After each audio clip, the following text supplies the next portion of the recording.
For 2,000 years, Mary Magdalene has been the focus of one of the Christian world's largest mysteries. The images and tales that we, the interested persons of the 21st century, have of her are wildly paradoxal, for the idea of who Mary is has been reshaped, restretched, and altogether remolded countless times over the centuries following the death of the man, Jesus Christ. She is the most mentioned woman in the New Testament, even more so than Jesus' mother, the Virgin Mary. And for this reason, one would think that she is the woman in the life of Christ that society has the most decisive understanding of. This is not the case. In art, she's been portrayed as the contemplative reader, a devout preacher, a repentant sinner, and the apostle to the apostles, the woman who first saw the resurrected Christ and told Jesus' faithful followers of his resurrection. To this day, the question of who Mary Magdalene is remains because of the conflated tale surrounding her role as a female companion of Jesus Christ. Finally, in 1945, the case for Mary Magdalene, the woman who knew all, who knew Jesus' message best, was reopened. In Nag Hammadi, Egypt, lost texts named the Gnostic Gospels regarding the life of Jesus Christ were found in a previously abandoned cave. These texts elevated Mary to a greater spiritual authority than ever before, none of which, of course, made any explicit mention of Mary as a sexual sinner. There was, however, new controversy to come with the translation from the newfound Gospel of Philip. In the Gospel, it said that Mary Magdalene is Jesus' koinonos, or companion. Now, the question was not if Mary was a repentant whore, but rather if her relationship with Jesus himself was a physical one. It is from these texts that Mark Adamo, a theater composer set in San Francisco, developed the plot for The Gospel of Mary Magdalene.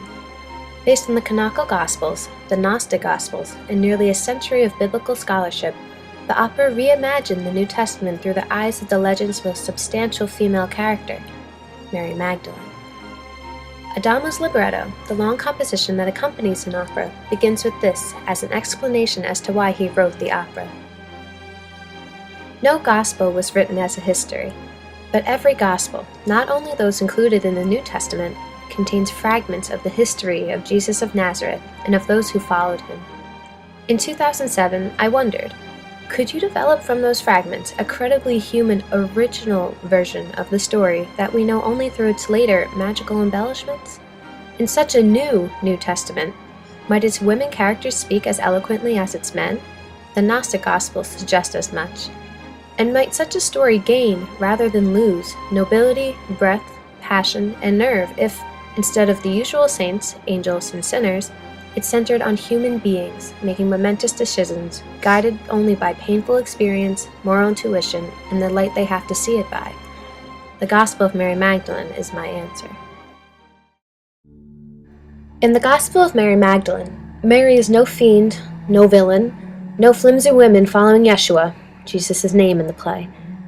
The San Francisco Chronicle review of the opera, which Adamo himself notes most closely matches the piece I tried to make, says, Adamo's ambitious 3-hour opus isn't merely out to offer an alternative version of the familiar story set in the first century Judea about a small sect of spiritual seekers and their charismatic leader, Yeshua, aka Jesus, who fell afoul of Roman authorities. Nor is it content to introduce a love story where most previous accounts avoid one. No. What Adamo wants is to correct and complement Christian tradition by restoring the title character to a central place in the life of Yeshua. In particular, he wants to credit Mary Magdalene, in contrast with the all-male apostolic posse, with shaping Yeshua's teachings into the form that we know today. In the Gospel of Mary Magdalene, Mary is introduced as a prostitute. Adamo has stated he included this aspect of the fictional Mary Magdalene character in his opera because he wished to portray her as a woman of passion, one who longed and yearned for companionship, inspiration that he drew from the Song of Songs, the song of the Magdalene feast. The Song of Songs is an erotic one which tells the tale of a woman longing for union with her beloved. Yeshua finds Mary Magdalene just before she was to be stoned and pardons her. Yeshua, at this time, is still coming to terms with his divinity and his role as a mortal man. He is still searching for his inspirational philosophy.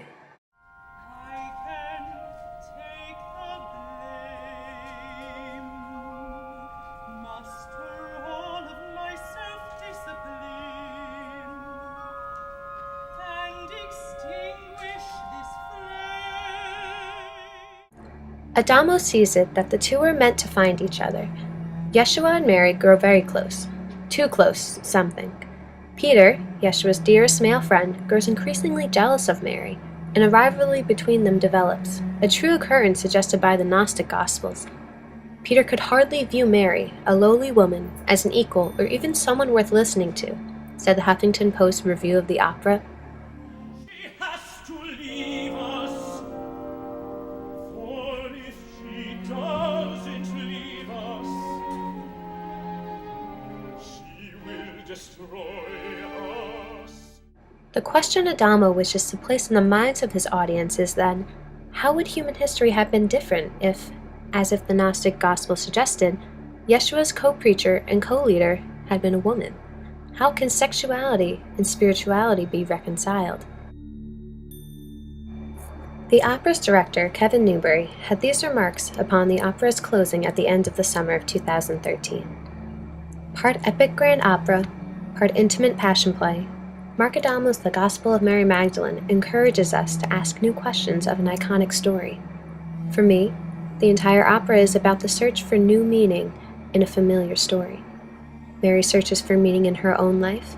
Yeshua searches for what would become his inspirational message and philosophy. Peter searches for a way to stay true to the movement while contending with a strong, new female presence. Our goal is to ask questions of this story and to look at these characters as real human beings. Adamo's opera sought to create the human Mary, one of equal intelligence and demure to her companion, Yeshua. This Mary has sinned and was forgiven. This Mary has a voice and is not afraid to speak out for what she believes in.